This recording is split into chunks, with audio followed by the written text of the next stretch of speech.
So myself, well, I started actually life, believe it or not, as a professional footballer. I was with a club called Queen's Park Rangers in 1976. They had just come second in what was the old First Division. It's like the Premier League now, so a top-notch club. I was what they called a YTS trainee. Some of you may remember that phrase. Nowadays, I think they call it an academy player. I made the first team 4 times. I ran out on 4 occasions as a substitute, and then got called into the manager's office 18 months later to be told, Chris, mate, you know, you've got loads of talent. And you think, oh, that sounds good. I'm going to get a professional contract. No, we're releasing you. You know, and it literally is as brutal as that. You know, when you read about it in the newspapers, how young kids get called into offices and just told, you know, after living the dream for so many years that that's it. You know, I can tell you from my own bitter experience at the age of 17, that was it.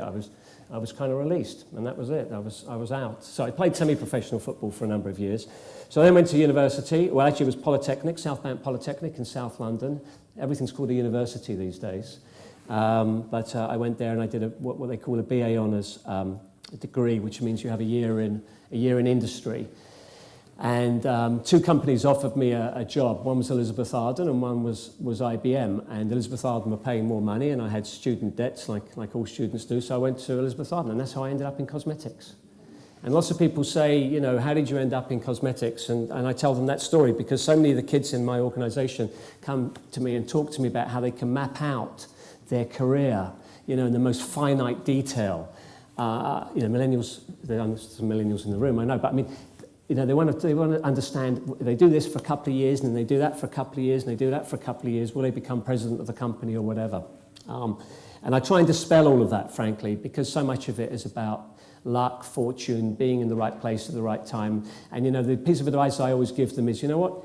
Just do the best possible job you can. And I'm quite fatalistic in some ways. I believe in karma, and I think if you do a good job, you will get noticed. Sooner or later, you'll get noticed and you'll get promoted. The sort of the cream does rise to the top. Just a few words on Estée Lauder companies. It comprises of 25 plus brands. It's over 25 brands in the overall portfolio. They're all household names. I mean, brands like MAC, like Jo Malone, Crème de la Mer, obviously Clinique, obviously Estée Lauder. Those were the first 2 that started. Origins, Aveda, Bumble and Bumble, Tom Ford.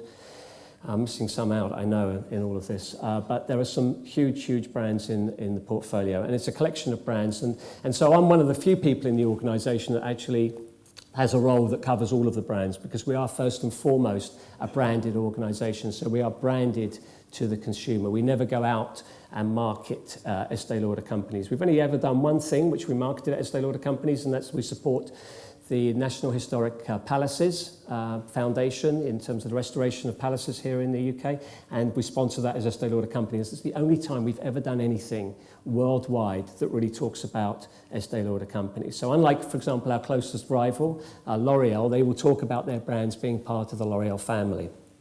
However, we are very much a family company. The family retain a massive interest in the organisation. We have a number of family members scattered around the organisation. In fact, I was on the phone on the car coming here to Jane Lauder, who is Estée's granddaughter, who runs Clinique. She's the president of the Clinique brand. Her sister Erin runs the Erin brand, which many of you may have heard of. And then William, Leonard's son, Estée had 2 sons, Ronald and Leonard. And his son is the chairman of the company, and Leonard himself is chairman emeritus. So there's a big family connection in the organisation. We call ourselves a family as a company. And people who do come to our organisation really do feel that they are walking into a family, and they often talk about coming into a very different culture to the culture they may have left in another organisation. We are on Wall Street. We're a public company. We've just recorded 32 consecutive quarters of growth, which is quite phenomenal. One of the best performers on Wall Street. Our stock price in the last 5 years has gone up 40%, and our market cap has gone up 30% over the last 5 years. And we are really, you know, are a very, very successful company, and rated as one of the most successful companies on Wall Street. We operate in 150 countries worldwide. Mostly through our own affiliates. So we have our own operations on the ground, not through a series of distributors. We employ around 50,000 people worldwide.